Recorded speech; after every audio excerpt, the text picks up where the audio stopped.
NEET தேர்வை ரத்து செய்ய கழக ஆட்சி அமைந்ததும் முதல் சட்டமன்ற கூட்டத்தொடரிலேயே சட்டம் இயற்றப்படும். 30 வயதுக்கு உட்பட்ட தமிழக கல்லூரி மாணவர்களின் கல்விக் கடன்களை தள்ளுபடி செய்யப்படும். அனைத்து தரப்பு மக்களின் நலத்தையும் கருத்தில் கொண்டு பெட்ரோல் விலை லிட்டருக்கு 5 ரூபாயும் டீசல் விலை லிட்டருக்கு 4 ரூபாயும் குறைக்கப்படும். பகுதி நேர ஆசிரியர்கள் அனைவரும் பணி நிரந்தரம் செய்யப்படுவார்கள்.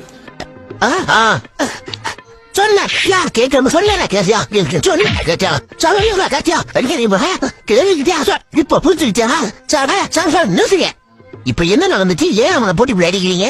Tell me. நீ இதெல்லாம் சொல்லியே 5 வருஷம் ஆச்சியா?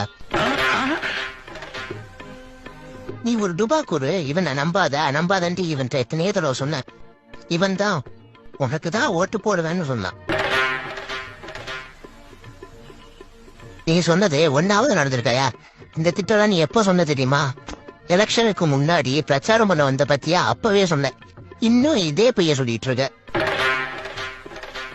உனக்கெல்லாம் ஒரு பட்டம் மெய்ய பணம் பொய்ய பண்ண மாத்தீங்களா?